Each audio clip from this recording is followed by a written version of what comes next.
The morning the drought broke, Nora Voss stood in the middle of her south pasture and watched 43 cattle drink from a pond that had no right to exist. The land around her had gone the color of old bone. Every ranch within 30 miles had cracked open its earth like a forgotten heel of bread, and the men who had laughed at her that first spring, laughed until their belt buckles shook, stood at their fences now with nothing left in their eyes but the particular hollowness of people who had been right about everything except the one thing that mattered. The pond was there because Nora had put it there. The grass was green because she had made it so, one small stubborn decision at a time, beginning 3 years earlier with the purchase of 23 of the most pitiful animals anyone in Cale County had ever seen loaded off a truck. 3 years earlier. Nora was 24 years old the spring she bought the Alderman place, and she did it with money she had saved in the lining of a coffee tin since she was 17.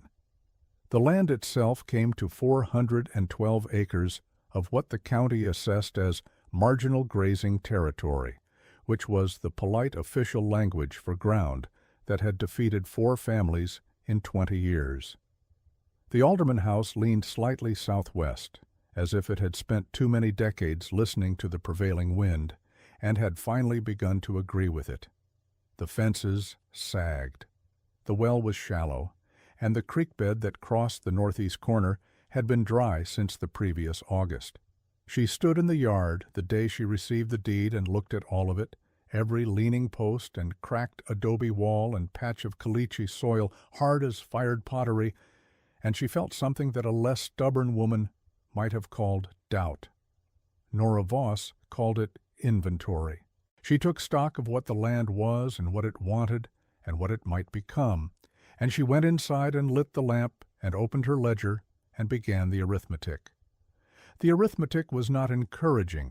She had $40 left after the purchase, a cow of her own named Clover, who was more companion than livestock, seed for a kitchen garden, and a water situation that would require serious reckoning before any serious grazing could begin. She had no neighbors within easy distance who wished her well. She had been born in the next county over, which counted against her, and she had no husband, which counted against her twice in the minds of the people who did such counting. But she had read everything she could find about water retention in hard-pan soils, a subject most ranchers considered too dull or too obvious to study formally, and she had in her pocket a letter from an old man named Ferenc Bata, who farmed 40 acres of similar ground 3 miles south of town, and who had agreed to speak with her about what he knew. Ferenc Bata was 71 years old and had come to Kansas from a valley in Hungary, where the soil was a near relation to the caliche she was inheriting, and he had learned from his father and his father's father certain things about water that the men who farmed the wide, flat, easy ground never needed to bother with. He kept his fields in a quiet, radical shape, contoured in long, shallow curves that slowed the water and let it rest against the earth instead of running off it. His pasture in a dry year held color 2 weeks past the time when everything around him had given up. The town regarded him as eccentric in the manner they reserved for foreigners who produced results they could not account for. He received Nora at his kitchen table with coffee and a plate of bread, and he looked at her for a long moment before he spoke. Then he said in his careful, accented English the thing that she would carry with her for the rest of her working life. "The land," he told her, "does not need you to be strong. It needs you to be patient. Strong ones break the land and lose it. Patient ones learn its language, and the land keeps them." She wrote it in the inside cover of her ledger that evening, and it was still there in her own hand 3 years later. What he taught her over the following weeks was practical and specific. Where to read the slope of her ground to find the natural collection points. How to build a berm, nothing more than a long, low earthen ridge that would slow runoff after the spring rains and pool it in a depression rather than let it sheet off into the draws and vanish. how to seed the bermed areas with native grasses that held the soil and gave the roots somewhere to go, how to observe the way the sky changed in the week before a significant rain and position the ground to receive it as a gift rather than lose it as a flood. None of it was expensive. All of it was labor, and labor was the one thing Nora Voss had in surplus. She began in April before the ground warmed enough to crack. She dug with a spade and a borrowed slip blade that she dragged behind clover along the south-facing slope, cutting the first of what would become 7 berms in the low field. The blisters on her hands came and healed, and came again, until the skin beneath them was thick and unremarkable. She rose before light. She worked until the light was gone. She ate supper at her ledger table and made her notes, and then she slept and rose, and did it again. The town of Cale had a feed store, and a dry goods, and a livery, and a small hotel, and a population of about 800 people. And there was, in Cale, as in every town of that size in that time, a tradition of collective commentary on the behavior of anyone doing something unusual. The collective commentary on Nora Voss that spring was not generous. "She's going broke already," was one version. "She'll be back in Harmon County by fall," was another.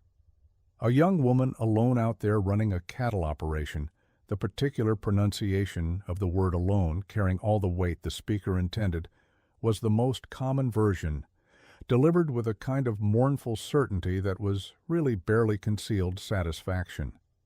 She heard every variation of it on the twice-weekly trips she made to the feed store for supplies. She heard it from men at the livery and from women at the dry goods counter. She met it each time with the same expression, which was not quite a smile and not quite nothing, and she said what she needed to say to get what she needed to buy, and she went back out to her wagon and drove home and worked. It was on one such trip in late May that she heard about the slaughter consignment. A cattle agent out of Dodge City named Harlan Wick was moving a load of animals that had been repossessed from a failed operation in the far western part of the state. 23 head of mixed-breed cattle, older cows mostly, a few young steers, all of them thin from overgrazing and poor management, their hip bones showing in the particular stark way that suggested they had been hungry for longer than any animal should be. Wick was stopping through Cale on his way south. The animals were bound for slaughter. The price he was asking was $11 a head for the lot. Take them or leave them, no individual sales, because he had no time and no patience for anything more complicated. Every rancher in the county who heard about it passed. The consensus was that the animals were too far gone to bring back, would cost more to feed than they could ever return in beef, and that taking them was the action of someone who did not understand the mathematics of the cattle business. This consensus was delivered loudly, in the manner of all consensus in Cale, in the feed store and the livery and across every fence line within talking distance. Nora Voss drove to where Wick had the cattle penned in the east lot behind the livery on a Wednesday morning, and she stood at the rail and looked at them for a long time. They were indeed thin, they were indeed worn, but she was not looking at what they were. She was looking at what the land needed them to be, which was something rather different. Her south pasture had the berms and the seeded grass and the water retention she had spent 2 months building. What it did not yet have was the animals to graze it in the specific rotational pattern Ferenz had described, moved across the ground in sections, their hooves pressing the seed into the soil, their manure feeding it, their grazing trimming the grass to a height that encouraged the root systems to deepen rather than sprawl. She needed animals for this. She needed them at a price she could manage.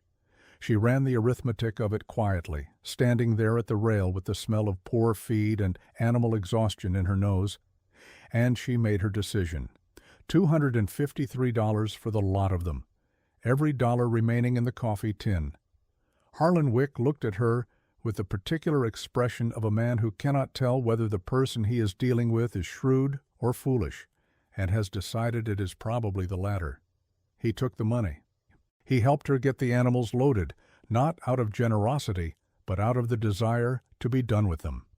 And as she drove the first of several loads out to the Alderman place that day, the word traveled through Cale with the speed that only truly baffling news can achieve. Nora Voss had bought Wick's Slaughter Animals, 23 head of bones and hide. She had paid $253 for the privilege. The collective assessment was unanimous. She had lost her mind, and it was a shame, and someone really should have warned her. Ferenc Bata came out 2 days later to look at the animals in the pasture. He walked the fence line slowly, the way he walked everything, and he did not say anything for a while. Then he said, "Thin is not the same as ruined. These are animals that have been badly managed, not animals that are bad. There is a difference." He bent and picked up a handful of the soil in the south pasture and let it sift through his fingers and looked at the color of it. He said, "In 2 years this ground will hold them." She nodded. She already believed it, but it was something else to hear the old man say it. What followed was the long middle of the thing, which is always the part that cannot be summarized quickly because it happened day after day after day, in small increments, and that is exactly the way real change happens in the ground, and in the animals that graze it, and in the person responsible for both. Nora rationed feed carefully through the first summer, costing out every bale and every measure of grain against the projected recovery timeline for each animal, giving more to the youngest and the most depleted, and watching the rest of them on a schedule she kept in the ledger with a care that people who only ever counted money in whole numbers would have found excessive. She moved them in a rotation she had planned on paper, and then walked in person, staking and restaking the temporary dividers to train the herd into the rhythm of the land as she had built it. The berms worked. The first significant rain in June came in 2 inches over 4 hours, and instead of sheeting off the packed caliche the way it had for 40 years on that ground, it slowed against the earthworks, pooled, and seeped. She stood in the south pasture at midnight in the rain and felt the water standing against her boots instead of running past them, and felt something lift in her chest that she did not immediately put a name to. It was not celebration. There was still too much to do for celebration. It was closer to the feeling of a wager coming in on its first confirmation. The math had worked on paper. Now it was working in the dirt, in the rain, in the dark, and that was a different kind of proof entirely. By August, the cattle had begun to look like cattle. The youngest steers had put on visible weight, their coats smoothing out from the rough, dull texture of deprivation into something approaching shine. The older cows moved with less effort. She had lost 2 animals through the summer, a cow that had come off the truck with a deeper problem than she could mend, and a young steer that had gotten into bad water, and she had grieved both of them in the practical manner of a person who cannot afford to stop working, but who also does not pretend that the losses are not losses. The remaining 21 animals were alive and improving, and the pasture under them was increasingly, stubbornly, visibly green. A boy named Eli Marsh began appearing at her fence in late July. He was 11 years old, the second son of a tenant farmer on the eastern edge of the county, and he had apparently walked the 3 miles from his father's place 3 days in a row before Nora noticed him sitting on the top rail watching the cattle with the focused attention of someone conducting a serious study. She brought him a biscuit and asked him what he was looking at. He said he was watching to see if she was going to lose them all. She told him he was welcome to watch, but if he was going to watch from her fence, he could also help her carry water while he did it. He agreed to this with the dignity of someone accepting terms in a negotiation, and he showed up the next morning before she did, which earned him a second biscuit and her genuine respect. He named the cattle. All 21 of them, proper names assigned on a system of logic that was entirely his own and that he explained to her at length one evening as they moved the dividers together. The oldest cow, a gray-muzzled creature of implacable temperament, he called Judge. The youngest steer, who had a crooked front leg that had healed badly but functioned adequately, he called Compass. Nora received these names without objection. She had been thinking of them as numbers and categories. Eli had been thinking of them as individuals, and she found, privately, that his system was better. Word began to reach her through the fall that the water retention situation in her south field was producing something that had not been seen on that ground in anyone's memory. A late-season green that should not have been there by any right. Ferenz told her that 2 men from neighboring operations had ridden past her fence line on separate occasions and stood there longer than a person would stand if they were merely passing. She did not change anything she was doing. She was not ready for the town's attention yet. She was still in the stage of building, still counting and recounting the arithmetic of what she had versus what she would need. And the margin was still close enough that any disruption, a bad winter, an animal illness, a market drop, could undo it. She banked the early signs of her success like a coal pushed low under ash, and she went on working. The winter was hard but not catastrophic. She lost no more animals. The berms held under the freeze-thaw cycle better than she had dared to hope. The earthworks settling and compacting in a way that Ferenz told her meant they were maturing, becoming permanent features of the land's hydrology rather than temporary repairs. By the following spring, the second spring, the South Pasture had changed in a way that Nora herself could feel before she could describe it. The soil under her boots had a different quality, a slight give that the packed caliche had never had. And the grass that came up in March came up faster and thicker, and in a color that was genuinely, aggressively, almost argumentatively green.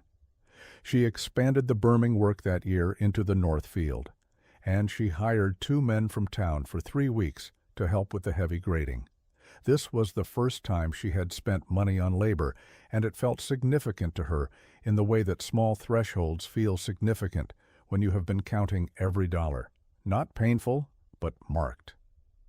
Eli came every day that summer, old enough now to do real work, and doing it without being asked, moving the cattle rotations with a precision that made Nora realize the boy understood the system as well as she did.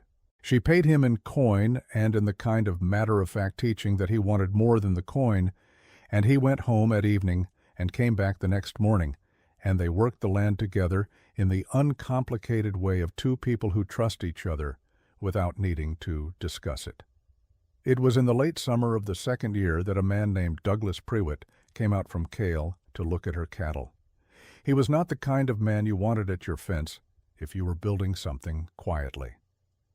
Prewitt ran the largest cattle brokerage in the county, had for 20 years, and he operated in the specific style of a man who had been given early advantages and had chosen to use them to reduce other people's options rather than to build anything of his own. He was 53 years old, well-dressed for a man who spent time in stockyards, and he spoke with a particular warm condescension that he had refined over decades into something that could pass for generosity, right up until the moment you looked at the numbers he was offering you. He stood at her fence on a Tuesday afternoon with his hat pushed back and told her that he had heard some interesting things about her little operation and had come to see for himself. He looked at the cattle. They were considerably more than interesting by then. They were good, solid animals with good weight and good coats. And he said that he admired what she had done with the poor stock and that it was something to see. It truly was. A young woman out here managing on her own. She must be exhausted. It must be a terrible strain. He said that he would be willing to take the whole herd off her hands at $22 a head, which he offered as though he were doing her a kindness, because she would surely want to sell before winter, the carrying costs, the hay, the uncertainty, and he could save her all of that trouble. Nora let him finish, then she told him she had no plans to sell. He smiled the smile of a man who expects a different answer on the second ask and said he understood, of course, she would want to think on it, but $22 was a fair price for animals of that background, the market being what it was. She said she knew what the market was. He said that someone in her position, alone, without the backing of an established operation, might find the winter harder than she expected, and he wanted her to know the offer would be open. She thanked him for the visit and walked back toward the barn, and he stood at the fence for a moment longer than he needed to before he got back on his horse and rode away. She told Ferenc about the visit that evening. The old man listened and said, "He'll be back. He's measuring the fence to see when it falls. Don't let him see the posts are deeper than he thinks." She nodded. She didn't intend to. The third spring arrived with a dry March and an April that gave nothing. She had the pond by then, or rather, she had the earthworks for the pond, the low dam she had built with Ferenc's guidance across the natural depression at the far south of the property, which had been collecting water in the bermed ground for 2 years and which had, in a wet February, filled to nearly 3 feet depth. It was not a large body of water. It was exactly large enough. But March gave nothing, and April gave nothing, and by the middle of May, the pond had dropped 2 feet, and the smaller berms in the north field were dry, and the grass there was yellowing. She watched the sky with the weather-reading habit Ferenc had taught her, and the sky told her nothing good. The clouds that came up from the southwest were thin and high, and moved through without dropping anything.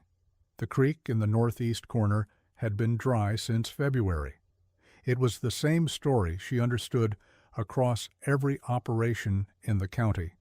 But it was not the same story in the same way for every operation, because some of them had spent 3 years planning for it, and some of them had not. By June, the drought was named, not officially, in the way that disasters are eventually cataloged, but in the way people name a thing when it has lasted long enough that they need a word for it: the dry time, the bad year, the summer the grass gave up. The men who had laughed at her that first spring were pulling their cattle off pastures that had nothing left to offer. Prewitt was buying animals at distress prices from operations that could no longer carry them, and the animals were moving south to slaughter at numbers that made the stockyards busy and kept the prices low. The pastures around Cale were the color of old straw, and the Alderman place, Nora's place, had a south field that was still stubbornly, visibly holding green, not abundant. She was not going to pretend that the pond and the berms had made her immune to a drought. The north field had given up most of its color. She had cut the herds ranging down to the south field alone, and was rationing carefully. And the arithmetic in her ledger was, for the first time in 2 years, uncomfortable to look at. But the south field held, and the pond was still 6 inches above the line she had set as her floor, and the cattle were drinking and grazing and maintaining their weight, while every other operation within 30 miles was making desperate calculations about what they could afford to keep. It was in this 3rd week of June that Eli came to her in the morning with a look on his face that she had not seen there before. He was 13 now, tall and angular, and serious in the way that a certain kind of boy is serious when he understands more than adults have told him. He said that his father's pasture was gone, and the family had 2 cows they could not feed, and could she possibly— He stopped there, because he had been raised not to ask for things, and the habit was strong. She finished the question for him. She told him to bring the cows over. She told him there was grass enough in the rotation for 2 more animals, and his father could have them back when the rain came, and there was no debt in it. He nodded and went, and he came back the next day with the 2 cows and a look on his face that was too composed for a 13-year-old boy, and that told her everything she needed to know about what was happening at the Marsh farm. The word traveled, the way word always traveled in Cale. Nora Voss had grass and water when nobody else did. She had cattle that were carrying weight through a drought. She had, people admitted now, in voices stripped of their former amusement, she had done something real out there on the Alderman place, and whatever she had done it before anyone thought to do it, and she had done it alone. The mournful certainty of those first spring voices had gone somewhere quiet and had not come back. A man named Alton Greer came out on a Friday with his hat in his hands. Literally with his hat in his hands, Nora noted, which was not how he had spoken to her at the feed store 3 years before, and asked if she had any hay to sell, because his remaining cattle needed 10 days of feed to get to the rail at Dodge, where he had a contract, and the rail car was paid for and the contract was signed, but he had no way to feed them through the last 10 days without losing more weight than the contract could absorb. She had hay. She had put up enough in the second year to carry her herd through a hard winter, and the summer had been warm enough that she had not burned through it, and she had a surplus that she had been weighing against the question of how long the dry spell would last. She sold Greer the hay at the same price she had paid to put it up, not a drought price. Not the price the market was offering that week, which was 3 times the normal rate, because desperate men were bidding against each other. The price she had paid. He looked at her as if she had made an arithmetic error, and she told him the price was the price, and he could take it or find it elsewhere, and they both knew there was no elsewhere. He took it. He paid her on the spot. He said quietly before he drove away, "I should not have said what I said at the feed store in the spring of 21. She said equally quietly, "No." He nodded and drove away with his hay, and she went back inside and wrote the sale in her ledger and let the moment be what it was. It was not the only such sale. By the end of June she had sold hay to 4 operations and had declined to sell to a 5th, which was Douglas Prewitt, who appeared at her gate on a morning in early July with the smooth false warmth turned up to full and a price in his hand that was, she had to admit to herself, generous by any standard. He needed feed for animals he had bought at distress prices and intended to hold for the recovery market. He had done the arithmetic, she could see him doing it, behind his eyes, as he talked, and he had decided that her hay was the instrument of a substantial profit for him. He spoke warmly of her achievement, her vision, her remarkable, and here he hesitated on the word persistence. She told him she had no hay to sell. He looked at her with a new expression then, something harder underneath the warmth. He said he understood that she wanted to be careful about her reserves, of course, a person in her situation, but he was prepared to offer. She said again calmly that she had no hay to sell to him. He said, and the warmth was almost entirely gone by now, that she might want to reconsider, given the county assessment on the Alderman place, which was coming up for review, and given that the assessor was a reasonable man who might be inclined to look carefully at a property that had been improved considerably since its last valuation.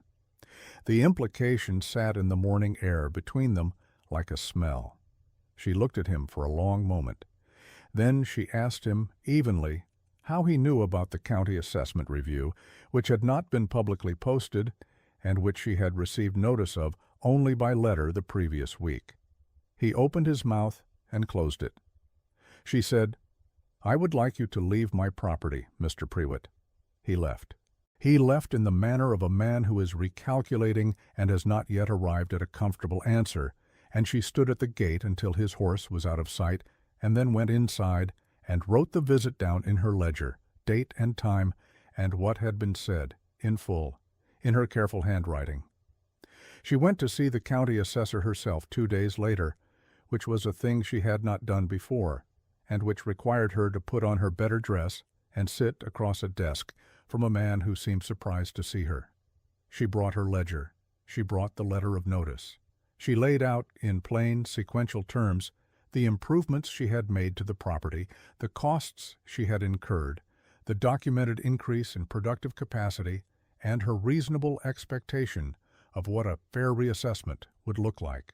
She mentioned, without particular emphasis, that she had a record of a visit from Douglas Prewitt, in which he had referenced the assessment review in connection with a business transaction she had declined. The assessor looked at her ledger, and then looked at her, and then looked at the ledger again. He said the assessment review was a routine matter, and that he would conduct it on the established legal basis, and that there was no other basis he recognized. She thanked him and left and drove home and went back to work. Nothing more came of the assessment threat. The review was conducted 3 weeks later, and the valuation was raised in the moderate, justified proportion that the improvements warranted, a raise she had already accounted for in her arithmetic.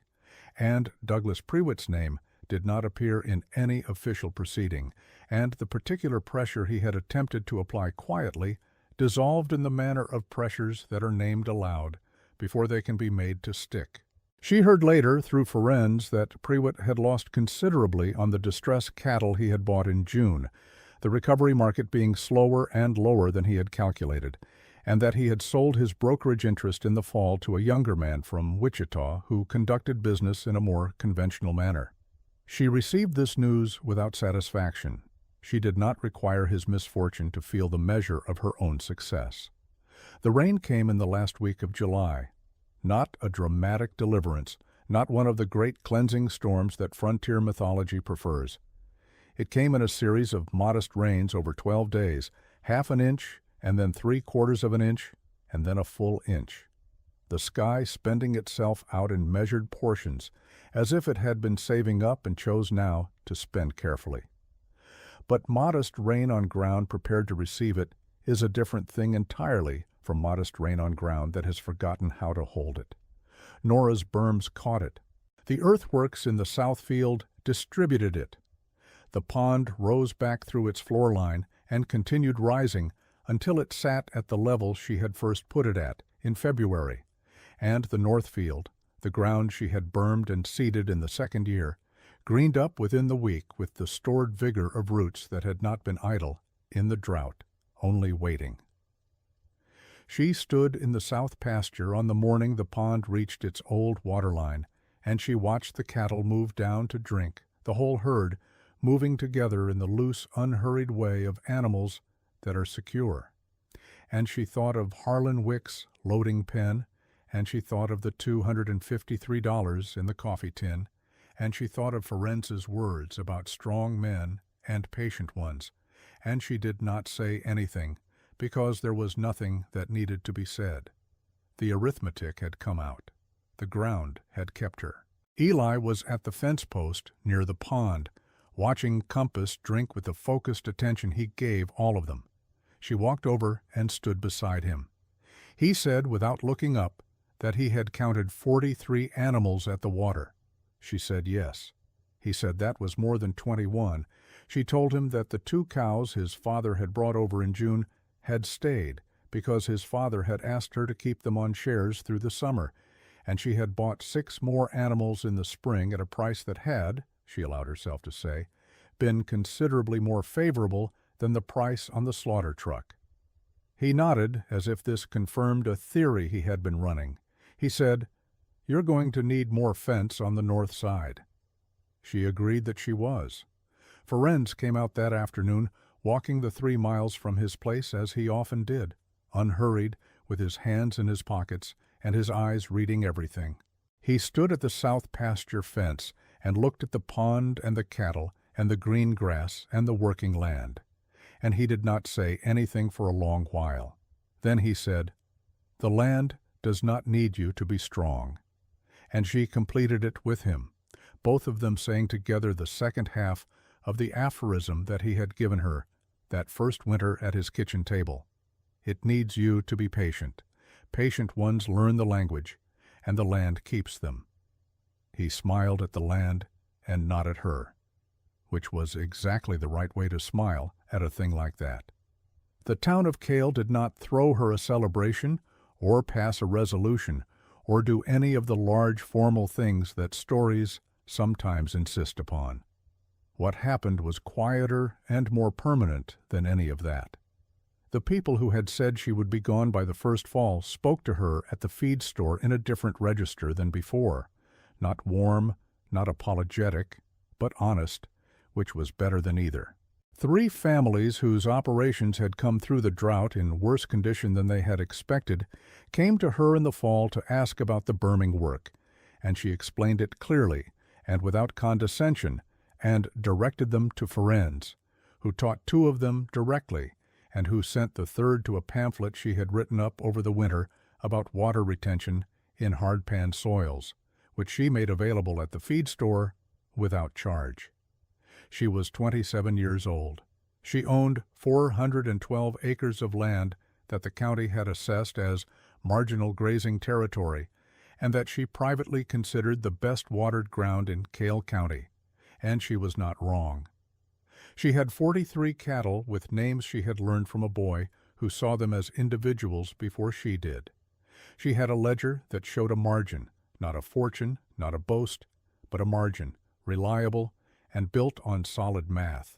She had a neighbor 3 miles south who was 74 and who came on Thursdays and drank coffee at her table and told her things about land that she wrote down carefully and used. She had a boy who showed up before light most mornings and would, she suspected, stay on this place long after he was old enough to go anywhere else, because this was where he had learned that work done with attention was not the same as work done without it. The South Pasture held its green into October that year, past the first frost, past the point where the surrounding land had gone its annual amber and gray.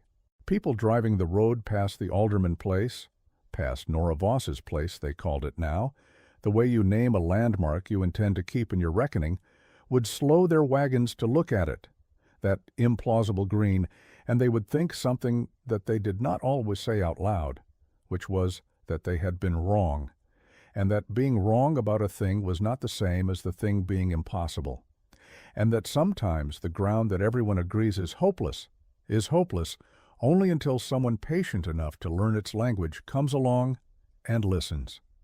The land does not need you to be strong. It needs you to be patient. Strong ones break the land and lose it. Patient ones learn the language, and the land keeps them. It had kept Nora Voss, and she had kept it. And the pond at the bottom of the South Pasture reflected the October sky like a coin left out in a dark field, improbable, quiet, and exactly where she had put it.